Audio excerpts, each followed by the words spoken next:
Hello, my third grade friends, and we are doing the 10th chapter, and it's called The Explosion of Charlotte's Web. Day after day, the spider waited, head down, for an idea to come to her. Hour by hour, she sat motionless, deep in thought. Having promised Wilbur that she would save his life, she was determined to keep her promise. Charlotte was naturally patient. She knew from experience that if she waited long enough, a fly would come to her web, and she felt sure that if she thought long enough about Wilbur's problem, an idea would come to her mind. Finally, one morning toward the middle of July, the idea came. Why, how perfectly simple, she said to herself.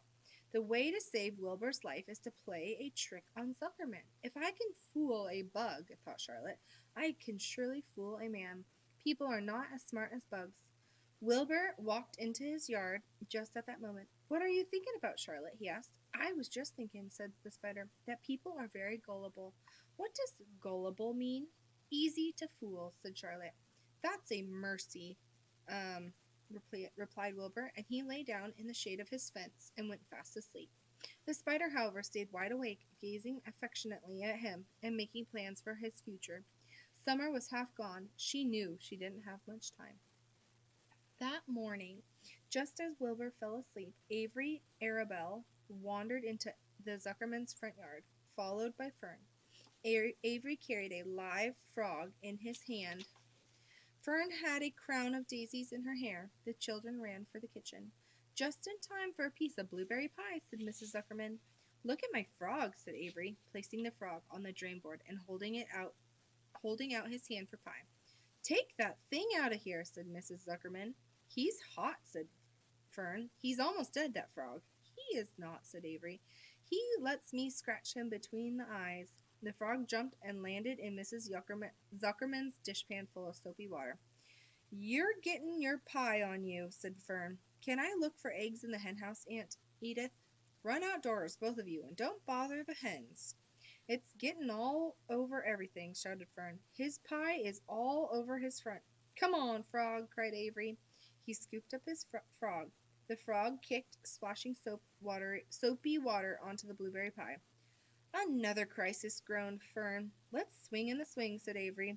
The children ran to the barn. Mr. Zuckerman had the best swing in the county. It was a single long piece of heavy rope tied to the beam over the north doorway. At the bottom end of the rope was a fat knot to sit on. It was arranged so that you could swing without being pushed. You climbed a ladder to the hayloft, then holding the rope, you stood at the edge and looked down, and were scared and dizzy. Then you straddled the knot so that it acted as a seat. Then you got up all your nerve, took a deep breath, and jumped. For a second you seemed to be falling to the barn floor far below, but then suddenly the rope would begin to catch you, and you would sail through the barn door, going a mile a minute, with the wind whistling in your eyes and ears and hair. Then you would zoom upward into the sky and look at the clouds, and the rope would twist, and you would twist and turn with the rope. Then you would drop down, down, down out of the sky, and come sailing back into the barn, almost into the hayloft, then sail out again, not quite so far this time. Then in again, not quite so high, then out again, then in again, then out, then in, and then you jump off and fall down and let somebody else try it. Mothers for miles around worried about Zuckerman's swing. They feared some child would fall off, but no child ever did. Children almost always hung onto their things tighter than their parents think they will. Avery put the frog in his pocket, climbed to the hayloft. The last time I swung in this swing, I almost crashed into the barn swallow, he yelled. Take the frog out, ordered Fern. Avery straddled the rope and jumped. He sailed out through the door, frog and all, and into the sky, frog and all. Then he sailed back into the barn. Your tongue is purple, screamed Fern. So is yours, cried Avery, sailing out again with the frog. I have hay inside my dress. It itches, called Fern. Scratch it, yelled Avery, as he sailed back. It's my turn, said Fern. Jump off. Fern's got the itch, sang Avery. When he jumped off, he threw the swing up to his sister. She shut her eyes tight and jumped. She felt the dizzy drop and then the supporting lift of the swing. When she opened her eyes, she was looking up into the blue sky and was about to fly back through the door. Then took they took turns for an hour. When the children grew tired of swinging, they went down toward the pasture and picked wild raspberries and ate them. Their tongues turned from purple to red. Fern bit into a raspberry that had a bad-tasting bug inside and got discouraged. Avery found an empty candy box and put his frog in it. The frog seemed tired after his morning in the swing. The children walked slowly up toward the barn. They, too, were tired and hardly had any energy to walk. "Let's build a tree house," suggested Avery. "I want to live in a tree with my frog." "I'm going to visit Wilbur," Fern announced. They climbed the fence into the lane and walked lazily toward the pig pen. Wilbur heard them coming and got up. Avery noticed the spider web, and coming closer, he saw Charlotte. "Hey, look at that big spider," he said. "It's tremendous." "Leave it alone," commanded Fern. "You've got a frog. Isn't that enough?" "That's a fine spider, and I'm going to capture it," said Avery. He took the cover off the candy box. Then he picked up a stick. "I'm going to knock that old spider into this box," he said. Wilbur's heart almost stopped when he saw what was going on. This might be the end of Charlotte, if the boy succeeded in catching her. "You stop it, Avery," cried Fern. Avery put one leg over the fence of the pig pen. He was just about to raise his stick to Charlotte when he lost his balance. He swayed and toppled, landing on the edge of Wilbur's trough. The trough tripped up and then came down with a slap.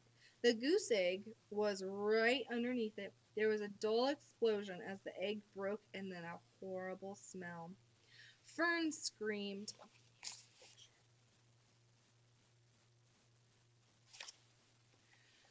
Fern screamed. Avery jumped to his feet. The air was filled with the terrible gases and smells from the rotten egg. Templeton, who had been resting in his home, scuttled away into the barn. "Good night," screamed Avery. "Good night. What a stink. Let's get out of here."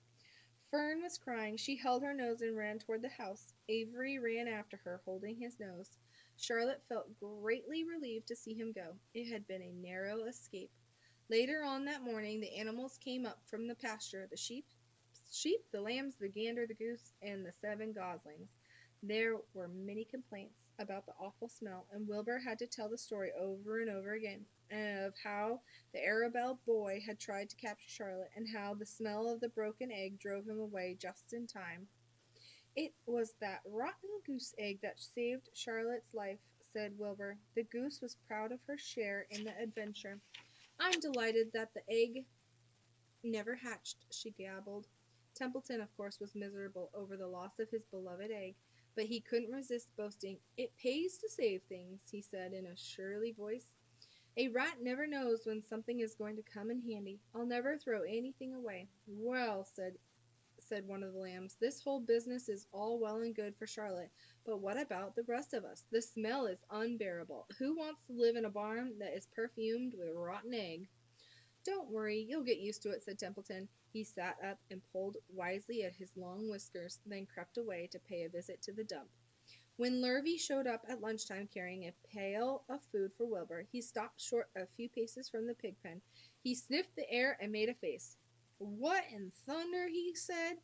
Setting the pail down, he picked up the stick that Avery had dropped and pried the trough up. "Rats," he thought. "Phew, I might have known a rat would make a nest under this trough.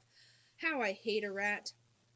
And Lurvy dragged Wilbur's trough across the yard and kicked some dirt into the rat's nest, burying the broken egg and all of Templeton's other possessions. Then he picked up the pail.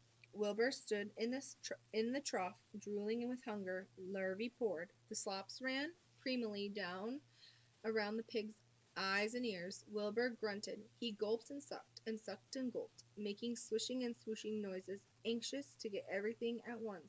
It was a delicious meal. Skim milk, wheat middlings, leftover pancakes, half a donut, the rind of a summer squash, 2 pieces of stale toast, a third of a ginger snap, a fishtail, 1 orange peel, several noodles from a noodle soup, the scum off a cup of cocoa, an ancient jelly roll, a strip of paper from the lining of the garbage pail, and a spoonful of raspberry jello. Wilbur ate heartily. He planned to leave half of a noodle and a few drops of milk for Templeton. Then he remembered that the rat had been useful in saving Charlotte's life, and that Charlotte was trying to save his life. So he left a whole noodle instead of a half. Now that the broken egg was buried, the air cleared and the barn smelled good again. The afternoon passed and evening came. Shadows lengthened, and the cool, unkindly breath of evening entered through doors and windows. Astride her web, Charlotte sat moodily eating a horsefly and thinking about the future. After a while she bestirred herself. She descended to the center of the web, and there she began to cut some of her lines. She worked slowly but steadily while the other creatures drowsed. None of the others, not even the goose, noticed that she was at work. Deep in his soft bed, Wilbur snoozed. Over in their favorite corner, the goslings whistled a night song. Charlotte tore quite a section of her web, leaving an open space in the middle. Then she started weaving something to take the place of the threads she had removed. When Templeton got back from the dump around midnight, the spider was still at work. Okay, that's the end of chapter 10. We'll see what happens in the next chapter, but before then you have to do your discussion. We'll see you.